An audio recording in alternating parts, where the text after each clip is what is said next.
Running on this computer. All right. So, welcome everyone to what I will lovingly call our first virtual chamber chat in response to the situation that we all find ourselves in, communicating and with a lot more video calls from home. We decided to start having these dialogues and conversations with our local leaders. And we decided our first one will be Bellingham City Councilwoman, Pinky Vargas, longtime supporter of the chamber, longtime actually the council liaison to the chamber board. And so I couldn't think of someone better to kind of kick it off with, and who'll have a little bit of forgiveness with me when I say something silly or maybe get the tech wrong or something along those lines. So thank you so much, Pinky, for being here. Just to kind of time stamp this or date stamp this, it's the 29th of April. I think it's Wednesday. It all feels like Mondays back to back to back to back anymore. But yeah, so I believe it's Wednesday, April 29th. That we're recording this. So Pinky, thank you so much for joining me on the call today. And so for those that might not know you, how about a little brief bio? Sure. Hi, Guy. Hi, everybody. Thanks so much for having me. My name is Pinky Vargas. I currently serve on Bellingham City Council. I've been on council for 7 years. I'm currently Mayor Pro Tem. I'm also chair of the Finance and Economic Development Committee, which is spicy right now.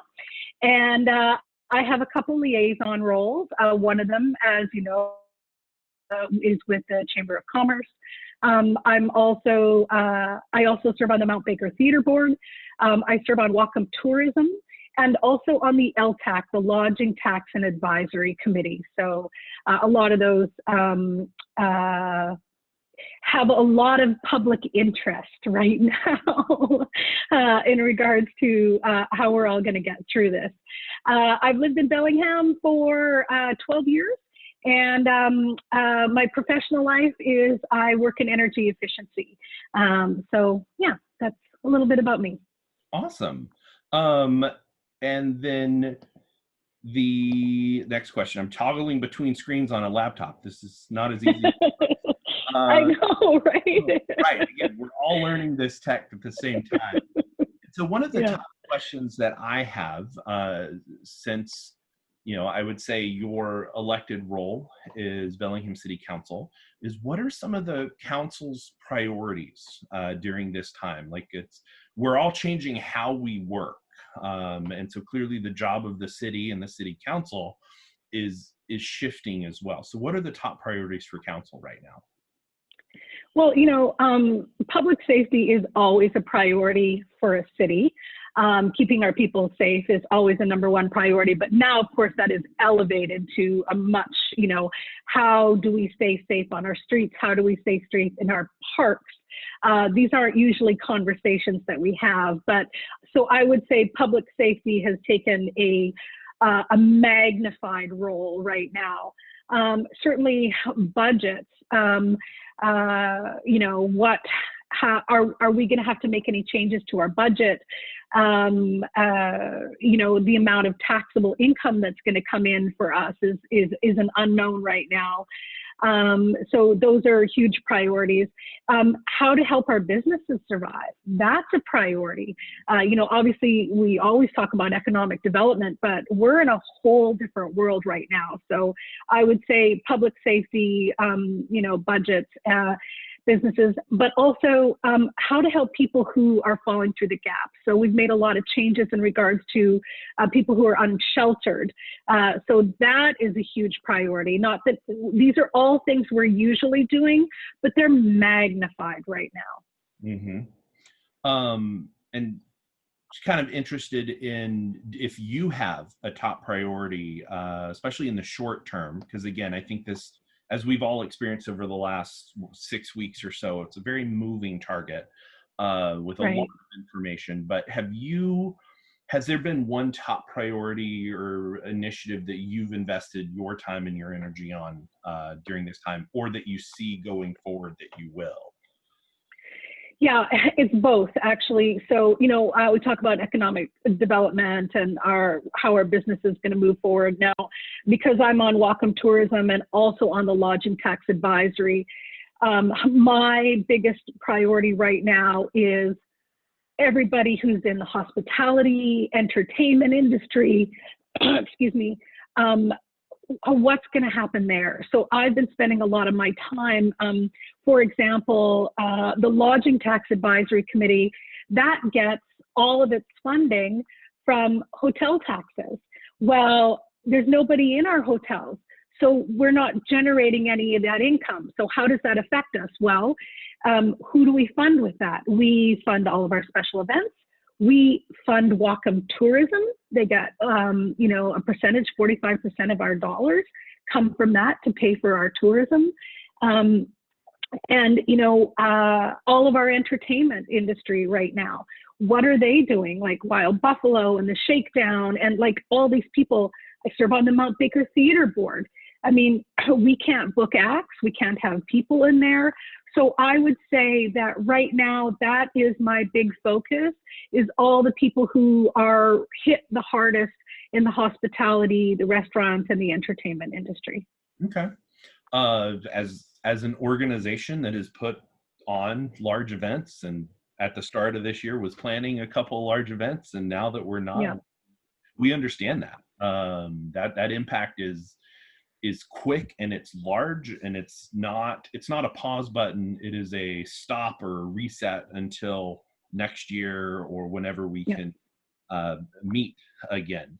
So one of the things, and again, your I would say career, energy efficiency, and the city's had a couple of initiatives over the last months, years with climate action. And so one of the, I guess, task force, the Climate Action Task Force, concluded their work at the end of last year. And the city, mostly from staff and council, have taken on the work. And so just kind of an update on where that is at this point. Sure. So in our last city council meeting on Monday, we had a little update about, climate action initiatives, et cetera. And what they outlined for us is the process in which how we're going to vet things, how the process will go for vetting for staff, for city council, but also for public, to ensure that everyone has an opportunity to weigh in on things and to decide how to prioritize. So that's kind of what we were talking about. Now, of course, the biggest thing and my biggest concern is what we thought we were going to do last year and what we might do now are all bracketed by how much money we're going to have. And it's tough to, that is the priority, but, everything's going to have to be much more fluid, because we don't know if we're going to have the money to pay for things that we thought we were going to. And when you have to decide whether you're going to keep staff versus start a new initiative, obviously, some different discussions are going to have to be had. Right. And those discussions have not happened yet. So I just want to clarify. No, because we don't, right. And also because it's difficult to do modeling right now for our finances, because the way it works for taxes is there's a 2-month lag in regards to, we don't know what our numbers are till 2 months later. So it makes it kind of difficult. We can strategize, but we don't really know. Like even our unemployment numbers, which I just saw the update for March. I think that email was sent out yesterday from ESD. They're not looking horrible at this point, but we do expect that the larger impact to be in April. So yeah, like to your point, like we don't know what we don't know. And so as someone that was watching the council meeting, it's a robust filter and system that the team put together there. And it seems, what I like about that is it seems fair and equitable and balanced for all the constituents. I mean, again, this is important that we engage with a sound climate plan. Like we need to we need to address the impacts to our climate, but we also need to look at the impacts to our business community and the impacts to our residential community as well. And from what I can see, assuming the plan and that the graph, I don't know what the flow chart, I think is what it was called. The flow chart, yeah, the flow chart, Gantt chart, yeah. Fairly equitably. And so I was pleasantly pleased to see that because I think everyone's voice will be able to be heard through that process. So that was a really, I thought, a valuable tool. And again, it's you find out the tool's value once you start using it. So we'll see. The other item, which is perhaps a little newer, and yet not new at the same time, is the single-use plastics. And so I do believe you were engaged in some of that dialogue, which was separate than the Climate Action Task Force, correct? Correct. Yeah, there were some of us meeting every week, and also going out and meeting with as many different businesses, organizations, also people in our ADA community, like trying to get a good feel on how what everybody's needs are and what they're up against in regards to making some transitions. Yeah. So that's all been on hold right now. So everything's on hold. In fact, I mean, you know, plastic bags used to be not available in the city of Bellingham, and we had to relax that because right now, you know, the whole pack and go, pick up, and all of those things. So I would say that all of that is on pause right now. Okay.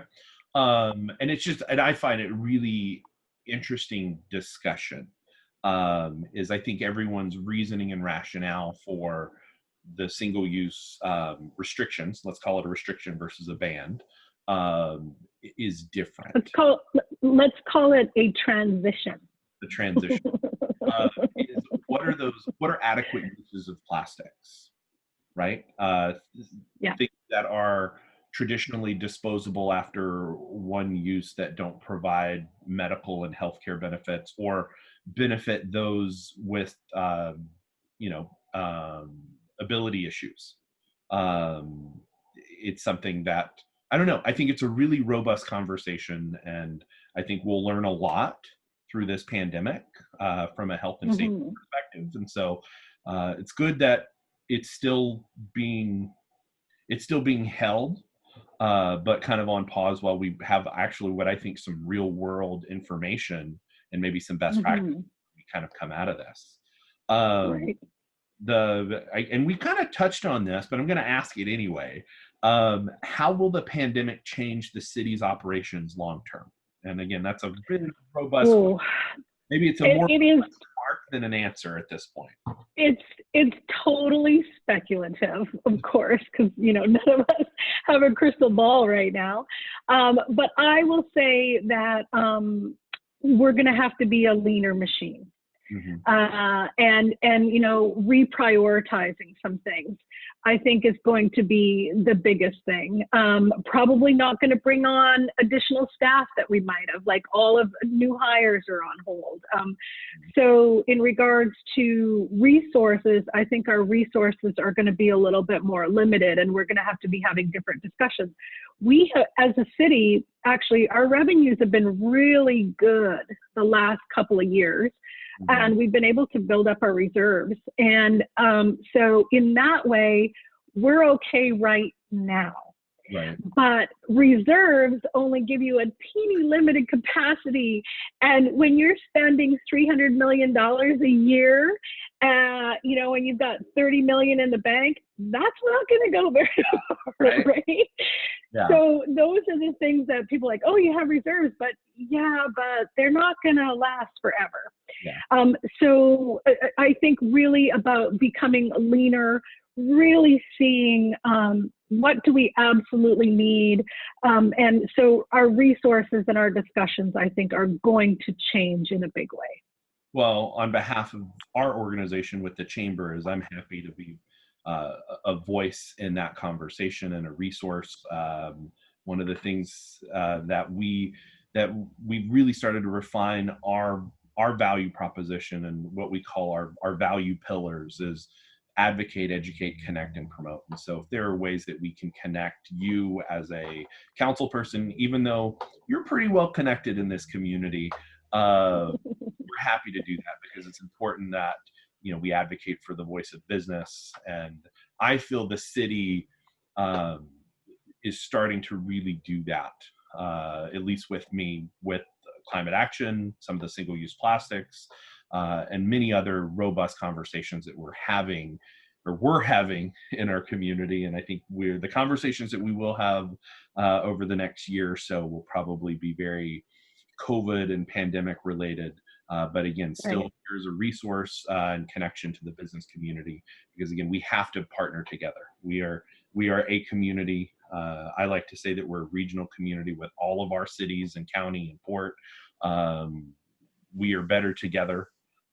This is where we're kind of saying we're all in this together, and we truly, truly are. And so, Pinky, any final thoughts, any kind of lasting message that you'd like to send? You know, I just want to double down on what you just said, Guy, because we are a region. I mean, we're the city of Bellingham, but everything we do is connected to the county. And we're part of the county. And so one thing that I think has been kind of a silver lining in all of this is I feel like a lot of our groups are really working together in a much more substantive way, pooling our resources, talking about who can do what, making decisions together. Like those kinds of things, I think, you know, brings a family together, brings a community together. And I will say that that has certainly been a benefit to what we're all going through right now, is pooling our resources and all really working together. And I really appreciate that the Chamber is getting the voices of our small businesses right now, because I know they're hurting. And so, you know, there's limitations to what the city can do, but if there are things that the city can do, I just want to make sure that people know that we are there and we're going to try and do whatever we can. Yeah, well, I appreciate that on behalf of the chamber, our chamber members, and what we like to say our potential members and future members. You know, representing, I think, about 550 businesses throughout the county at this point, and thousands of employees. Thank you for your work, your time, your service. And again, we're all in this together. And as an agency that's about 120 years old, at our best guess, we plan on being here throughout this and well into the future, making sure that our businesses have a voice and we have a strong community in partnership with our elected officials, our cities, our county, our other agencies. So thank you so much for your time this morning. My pleasure. We'll be seeing you on a Zoom call in the near future, I'm sure. Or Zoom. All right. Council meetings, even though they're not Zoom, they're something else. So, right. No, they are Zoom.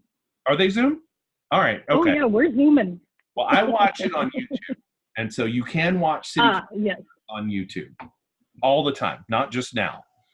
And so again, Pinky, thank you so much, and for everybody out there watching, be on the lookout for more chamber chats in the coming days and weeks. So thanks for watching.